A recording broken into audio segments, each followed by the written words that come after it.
Thank you, and thanks to all of you for joining us for the 10th SecTor. Indeed, my second time here at SecTor, and it's always such a great crowd. And indeed, it's my 25th anniversary of the moment when my boss in 1991, when I was working at this small startup, asked me to come over, and then he handed me one of these. You might remember these. And he told me that one of our largest clients had just sent it over with the courier. Somebody actually drove over to bring it over because they had lost multiple workstations which didn't work. They booted them in the morning and they were wiped empty, and they were suspecting that there was an unknown virus on the floppy disk. So I spent 3 days trying to figure out if the floppy was infected, and it was. And that was the first virus analysis I ever did, and that was September 1991, so pretty much exactly 25 years ago. And 25 years, quarter of a century, is an eternity in this business. It's an eternity in IT business. It's definitely an eternity in computer security business. Everything has changed over and over again. And I guess I've learned a couple of lessons. One is that complexity is the enemy of security. The more complex our systems are, the harder it is to defend them. The more layers of features and protocols and just plain code you have in your systems, the more likely it is that there's a vulnerability somewhere in there. Because after all, vulnerabilities are just bugs. And after all, bugs are just mistakes done by the programmer. And programmers are human beings, and human beings will always make mistakes.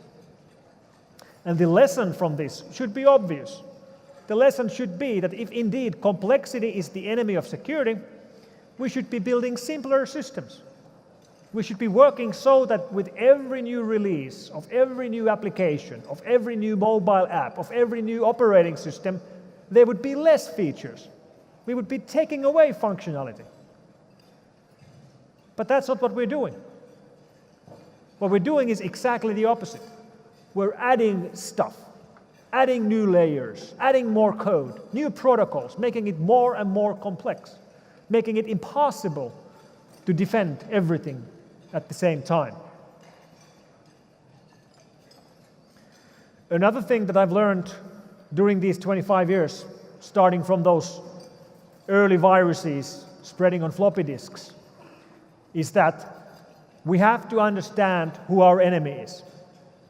If we don't understand who our enemy is, we have no hope in defending against them.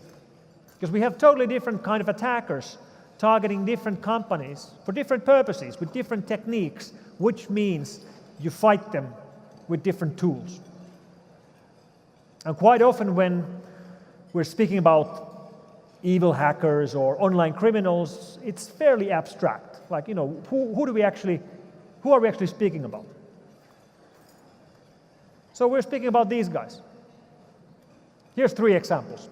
Here on the left, from Riga, Latvia, Mr. Denis Kalovskis, the guy who was running the Gozi gang, a fairly large-scale botnet which infected computers around the world. In the center, Mr. Viljar Kivi from Estonia, running phishing operations in Europe.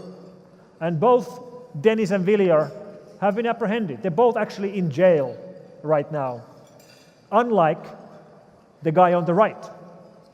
The guy on the right, Yevgeny Bogachev from Russia, he's still on the run. We actually don't know where it is. There's some evidence that he might be somewhere in Dubai or somewhere in that region, but we don't actually know. He's the guy who was running the Zeus botnet, and Zeus botnet was one of the largest attacks against online banking systems that we've never seen. So right now, Yevgeny is in the wanted lists of both Interpol and Europol, where he's wanted for computer crimes and apparently also for crimes against fashion. Like, what the hell is that? Today, the biggest single problem we have from online crime gangs is not banking Trojans, it's not phishing, it's not botnets. The number one problem is ransom Trojans. And ransom Trojans are a different kind of a problem, because ransom Trojans will stop you dead in your tracks. If a workstation in your organization gets infected with a banking Trojan, yeah, it's bad, yes, it's serious, but it doesn't stop the operations. The employee on the infected workstation, the workstation still works fine. Or if you're infected by a botnet which is sending spam, yes, you are creating a problem for the rest of the internet, but it doesn't actually stop you from working. But when you get to the office in the morning and your workstation shows a screen like this, you won't do any work, because your PC won't start. You won't be able to access your files, and what's even worse, in a corporate environment, one workstation with only users' rights can encrypt gigabytes of data in the network. All modern ransom Trojans will enumerate in an enterprise network all shares that they can see in the network, and they will mount all the shares that they will see in the network, and then they will go and encrypt all the files that the user can access. And this makes ransom Trojans different from banking Trojans, from keyloggers, from normal botnets. They will stop your work, and they require no escalation in privileges. A ransom Trojan doesn't have to be resilient on your system. A ransom Trojan doesn't have to survive a reboot. So it doesn't need admin privileges. All it requires is the right that the user has, because the user has write access to documents, and that's what it needs. It needs to be able to modify your documents. So over the last 5 years, ransom Trojans have become one of the main problems that we fight. That's nicely illustrated by the fact that we have multiple talks on ransom Trojans here in SecTor. And for a good reason too, because right now we are tracking 110 different gangs making all of their money from ransom Trojan operations. In fact, there's quite a bit of competition amongst different gangs. They're competing of the same customers or of the same victims. They're trying to reach the same users. They're trying to come up with mechanisms of finding new markets. For example, some of these ransom Trojans have been localized, some of them to over 25 different languages, so they can find new customers from new, fresh areas, so they can compete with the other gangs. And by the way, even though there's 110 different gangs, not all of them are from Russia. Some of them are from Ukraine. And the mega trend that really made this possible, the mega trend that really ignited ransomware problem to become such a huge problem, is that the guys behind it are thinking of it as a business. They're thinking of things like return on investment. Think of things like how to compete against the other gangs, how to find fresh markets, and also how to turn it into a franchise.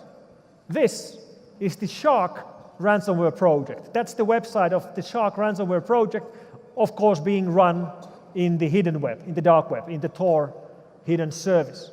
And this is ransomware as a service. Yes, ransomware as a service, or a ransomware franchise operations, where the idea is that the guys behind it are just writing the Trojan, implementing the encryption mechanisms, and implementing the payment gateway, but they are not actually infecting anybody. Why? Because that's illegal. It's illegal to use exploit kits or infected attachments to gain access to people's computers. It's illegal to encrypt the files. Just writing the tools to do it might not be illegal. It depends on your local jurisdiction. So they outsource the riskiest parts of the operations to their partners, to their franchise partners. And this means that outsiders who have no skills, who couldn't program themselves out of a paperback, can now enter the business of running ransomware operations. Another example, also from the dark web. This is a website run by the Janus cybercrime operations. That's what they call themselves. Russian gang developing the Petya ransomware Trojan. This is ransomware with a revenue share.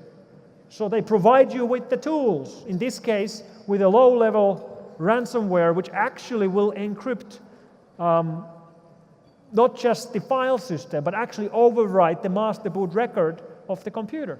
Meaning that when you start up the computer, the very first code that executes from the hard drive is already malicious code.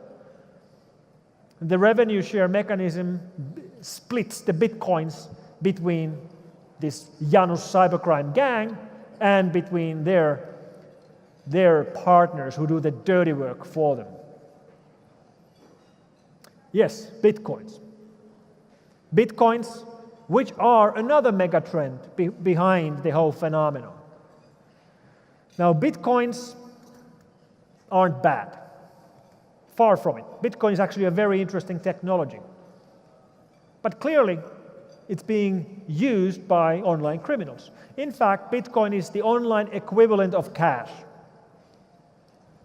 Real-world criminals love cash. Online criminals love Bitcoin for exactly the same reasons. They're both anonymous. So when this innovation became mature enough that it could be used to move money in the underground, this revolution in ransomware happened. And we now know of enterprises who are preparing themselves for the chance that one of their employees will become infected by ransomware by actually setting up beforehand Bitcoin wallets with ready-to-pay Bitcoins in the wallet. So if they have a case where one of their key employees gets hit with the ransomware, they can pay the ransom immediately and carry on working without no delays. And that's, of course, making the problem even worse. The more people pay the ransom, the more gangs we will have, the more victims we will have in the future. But the reason why these gangs are so successful is that they actually deliver. When you pay the ransom, you will get your files back. So at least they are honest criminals. But they have to be honest because they need future victims to trust that it works. So they have to deliver to today's victims so that tomorrow's victims will pay as well. Another interesting development we've seen recently in our field has been with what happens when you introduce stronger authentication into systems. Prime example, the fingerprint reader in iPhones. You've all seen it. It actually works surprisingly well. It's fast, it's fairly reliable,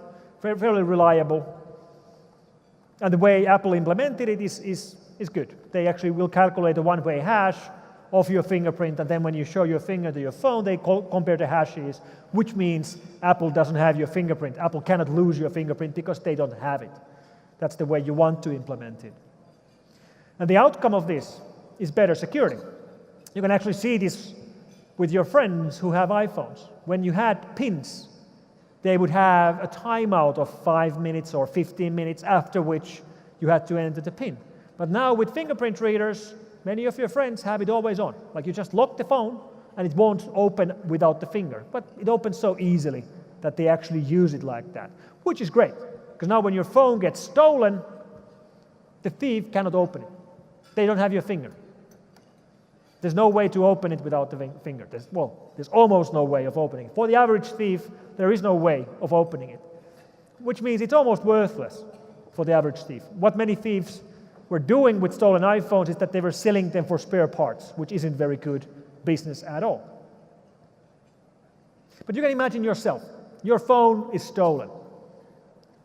It's a bad feeling, but at least you know that it's locked. They can't get access to your files. And then 2 or 3 days later, you get lucky. Because then you get a notification from Apple, from Find My iPhone, that your stolen phone has been found. Excellent. It's been found. So you click on the link. And now it asks you to authenticate to iCloud. And then you go back and look at the URL, iCloud.report, which redirects you to find.myiphone.help. I don't think these are the authentic addresses, and they're not, of course. This is not Apple. But this is a clever attack. This works surprisingly well. We believe there's a gang who's actually buying stolen iPhones because now they have a mechanism of opening them through these phishing attacks. Clever attack. Interestingly, the sites that they use to host these phishing pages where they trick users into giving away their iCloud accounts. I mean, the reason why they want this is that once you get the iCloud account, then you can remotely reset the phone and you can open up the phone without the finger. Interestingly, they're running almost all of these sites under these new TLDs. Like this one is under .help, this was under .report. We collected a list of them and they are under .trade, .racing, .review, and my personal favorite, the second one, apple.findiphone.sexy. So double check the URL. But clearly, fingerprint readers are an improvement. It's making thieves work harder to open up the phones. So fingerprint readers are better than passwords. We can all agree on that. But many of the problems we are fighting with today are still about passwords. It's still about passwords and the fact that around 30% of users, when asked, will tell you that they only have one password and they use the same password on every site. On their work email, on their work VPN, at the local newspaper, at Gmail, one password. And passwords really shouldn't be a problem anymore in 2016. But passwords are a problem. And you don't have to take that from me. You can take that from the President of the United States. And more companies are moving to new, stronger technologies to authenticate user identities, like biometrics, because it's just too easy for hackers to figure out user names and passwords like password or 1, 2, 3, 4, 5, 7.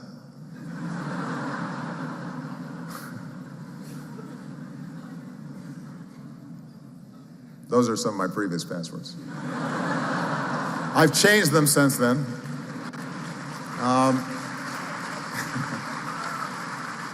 So users make stupid stuff.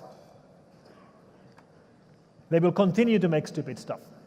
They will use weak passwords. They will recycle the same password on every single site. Users will even take a photo of their brand new credit card and then post the photo to Twitter.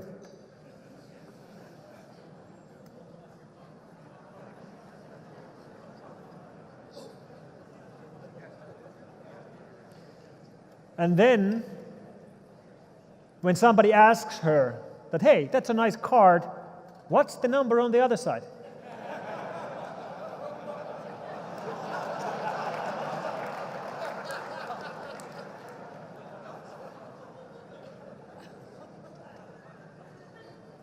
I quit.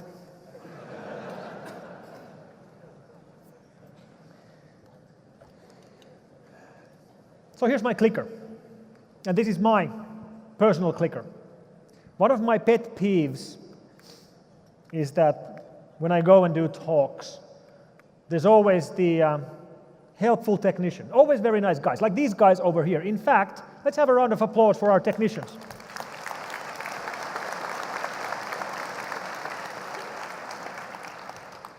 It's actually a very nice screen. Look at this screen. I think it's like 40 by 9 or something ridiculous. I wouldn't be able to operate this, so great job. But I often have this encounter with an overeager technician who wants to help me set up my laptop for the keynote to plug me in. And he has his own clicker, and he's like this clicker right here, typically looking like this. And he wants to plug in it to my laptop, a USB thumb drive into my laptop. And sometimes it's almost like a fist fight that I really have to fight to keep the guy away, because I don't want you to plug your ISP devices in my laptop. There's multiple reasons. Of course, the old auto-run problems and zero-day exploits on USBs and bad USB, overriding the firmware of the USB, all that things. But really, the only justification I need for not plugging outside USB devices on my devices is things like USB Kill. This is a company which is actually selling these online. The USB Kill device collects power from the USB power line until it reaches 240 volts and then charges it back to the port. What does that mean? Let me show you a video. Here's a laptop. We'll put in the USB Kill, and it's dead. It just got fried. So in your internal trainings on why not to plug in the thumb drive you found from the parking lot, you can just look at the videos from USB Kill. It's a good lesson. And it's also good to realize that it doesn't have to look like a thumb drive. You could take the functionality and embed it into something like this. This could be USB Kill, or this could be USB Kill, or this could be USB Kill. Which reminds me that today the way they buy music on the streets of Colombia looks like this. Good luck. Sort of like playing the lottery. I wonder what I'll get today.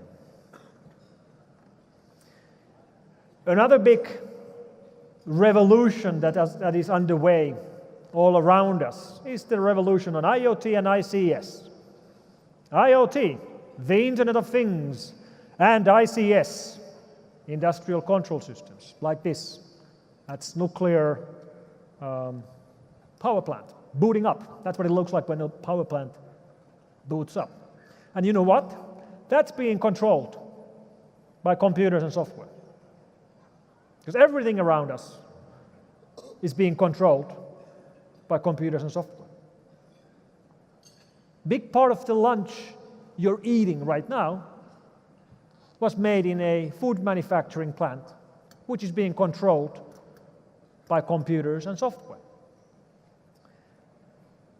For years and years, we, computer security people, we thought that our job is to secure computers. We are computer security people, our job is to secure computers. Well, it's true, that used to be our job. But today, when everything is being controlled by computers and software, it no longer is our job to secure computers.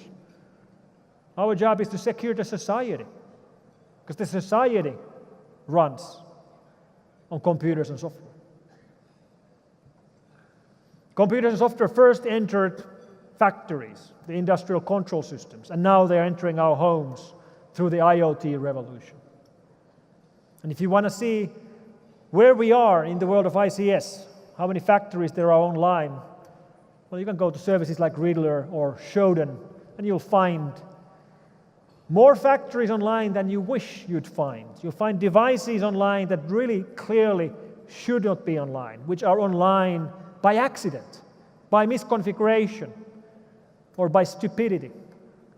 You'll find power plants, you'll find generators, you'll find dams, you'll find security cameras. Sometimes you will find security cameras set up so that people can watch over the quality of the plants that they are growing. Really? Like, if you are committing a crime, at least put a password on the camera. This is open VNC on the net, no password, no username. Anybody can access it. And you can find endless amount of these by, for example, following a friend of mine, Dan Tentler, on Twitter, because he regularly finds stuff on the net and posts pictures to Twitter.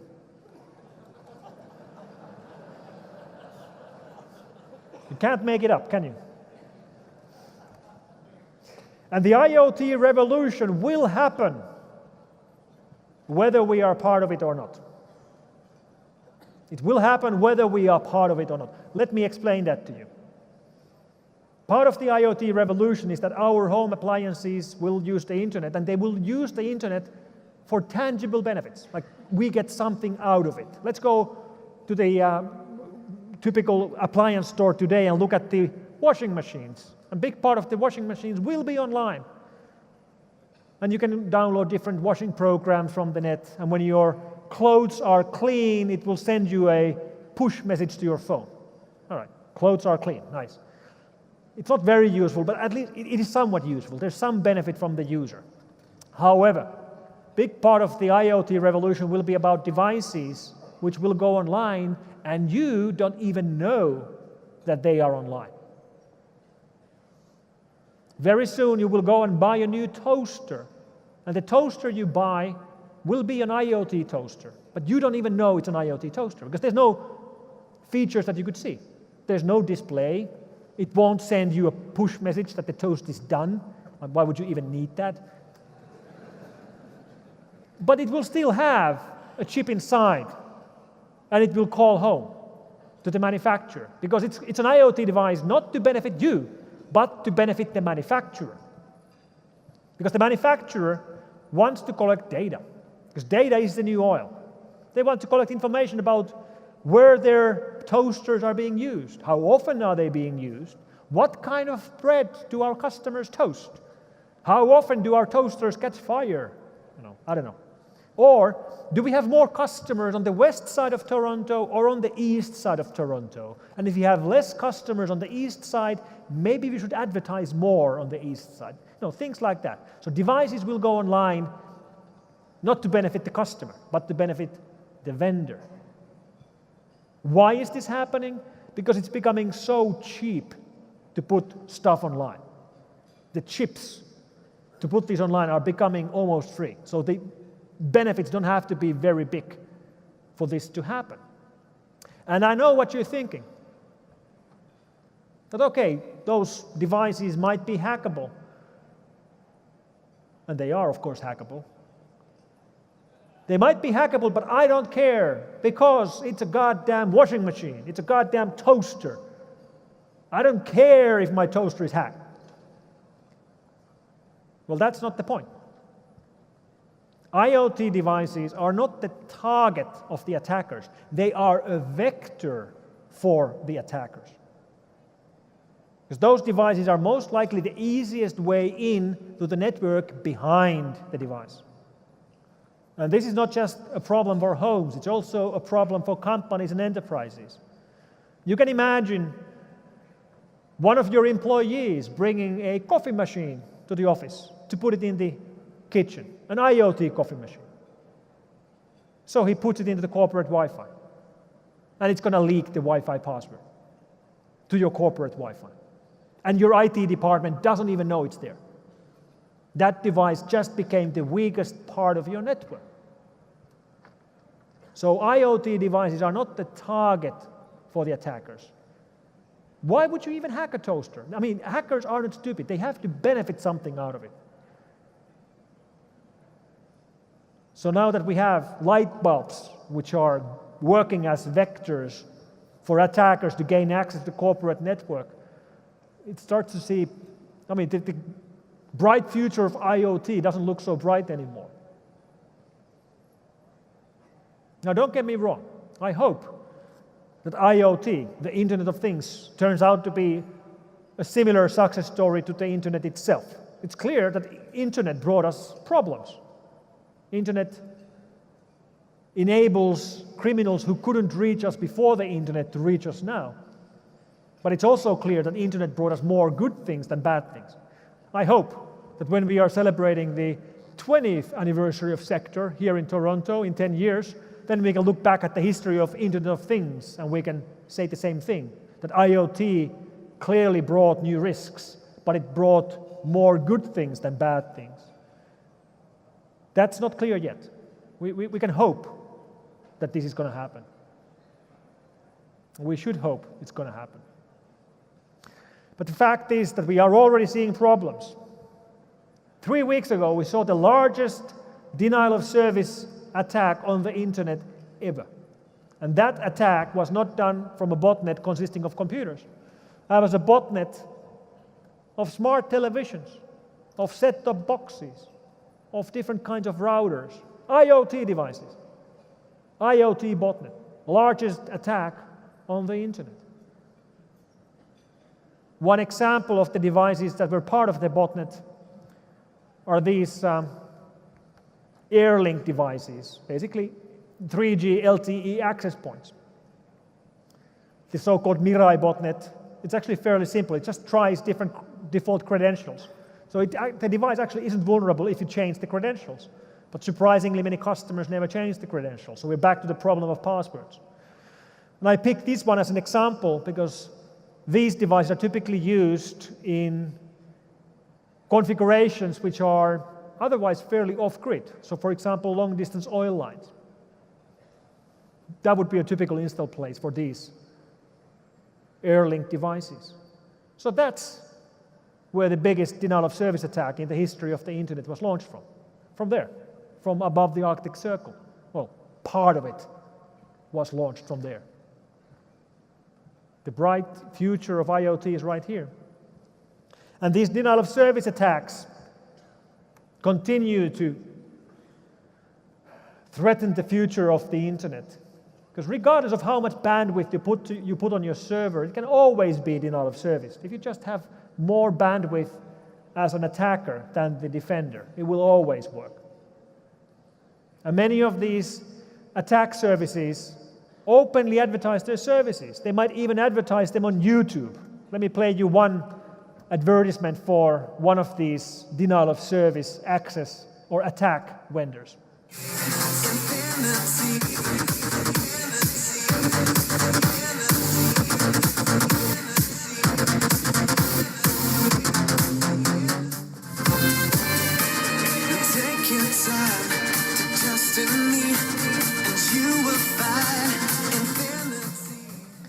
This is not really an endorsement. I'm not recommending you to go and buy an attack from these guys, because that would actually be illegal. But this is how they work. They advertise openly and the prices are cheap. You can buy an attack with $5, $5 US. What's that in Canadian? 20? 30? Sorry. So, another thing that has been in the headlines over and over for the last 2 years is car hacking. For a good reason. There's plenty of things to fix in our cars. But the threat model many people seem to have in their minds is that, oh my God, evil hackers are going to hack my car while I'm on the highway. And they're going to disable my brakes. And they're going to floor the gas and they're going to drive me off a cliff and they will kill me. And I can tell you that that's not going to happen. Hackers are not interested in killing random people. It's also illegal to kill random people. Hackers need a motivation to do what they're doing. So what would real-world car hacking really look like? Well, it looks like this. This is a security camera footage of a car thief who just got into a car, and instead of starting to hotwire it by getting out cables, he actually takes out a MacBook. He takes out a MacBook and connects the MacBook with a USB cable to the ODB port of the car and starts hacking away. 5 minutes later, the alarm goes off. 2 more minutes later, he starts the car and drives away. This is what car hacking looks like. This makes sense. Stealing cars instead of breaking windows and hotwiring it by using your MacBook. We get back to what we discussed earlier. Attackers need a motivation. We have to think through the attacker's model to realize who do we have to defend against. That also applies to governmental attackers, to nation states. This morning, we heard from Edward Snowden, and the discussion about offensive cyber action from nation states is very real. But we also have to remember that the vast majority of attacks are not coming from nation states. If you are being targeted by a nation state, yes, it's very, very bad, but most companies are not targeted by nation states. You have to be someone special to be a target of nation states. Most companies aren't someone special. You have to have something worth stealing by a nation state to be targeted. But of course, somebody does get targeted. For example, the investigative team investigating the tragic plane crash of Malaysian Air MH17 a little over a year ago. The investigative group who was trying to figure out what exactly happened with the plane crash, members of that group were coordinating their research work on Microsoft Outlook web access. They had shared documents and shared project guidelines and shared file shares. And the members of this research team kept getting emails about password resets on their Outlook web access, linking them to a copycat page of the official research site. And then you have to think about who might be behind this. If this is a nation state, which nation would be interested in watching the work of the research team that tries to figure out who shot the missile that killed over almost 300 people? Which country could that be? Russia.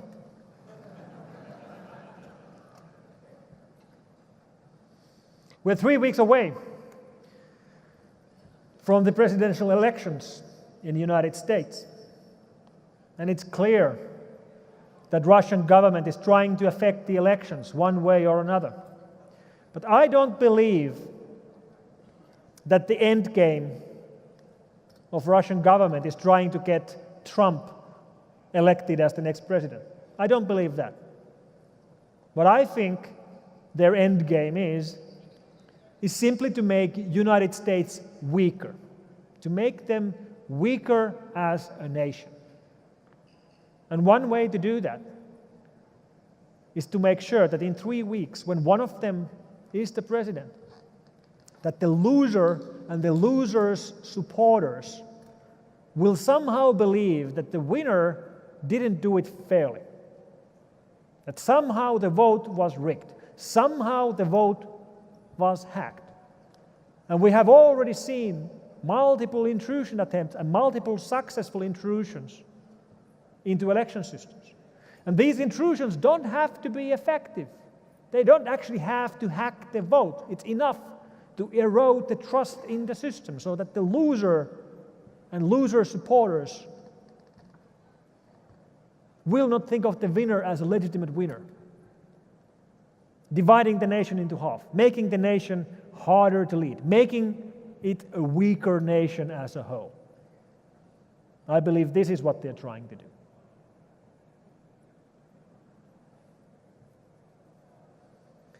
So everything around us is being controlled by computers and software. And all companies are software companies. All companies are software companies. This convention center is run by a company which is controlling all their operations with computers and software. You look at, car manufacturers. What are cars today? Cars are data centers on 4 wheels. Cars are software companies. We only have to look at Volkswagen and what they were trying to do with the cheating scandal to get a clear proof of that. Societies are being controlled by computers and software. And when you have a large enough network, when you have become big enough a company, you cannot defend all parts of your network at all times.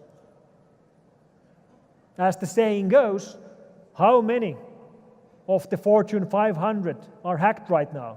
Answer, 500. Every single one of them. Why? Because every single one of the Fortune 500 companies has a global network of tens of thousands of workstations, which makes it obvious that they have a breach in their network right now. It might be just a small breach. One employee who just got infected and is physically carrying the infected laptop to an office and plugging it into the corporate network. But it is happening.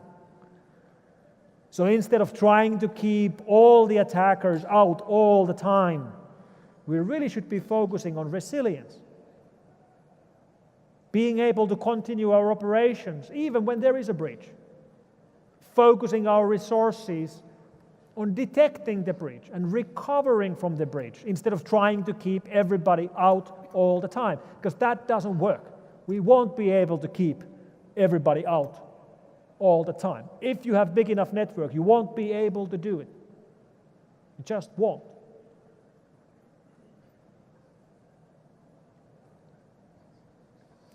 So we're all here security people. We used to think our job is to secure computers. And what I'm telling you is that your job is no longer to secure computers. Your job is to secure the society. Our job is to secure the society. And for that, I want to thank you for your work. Thank you very much. Thank you. Thank you.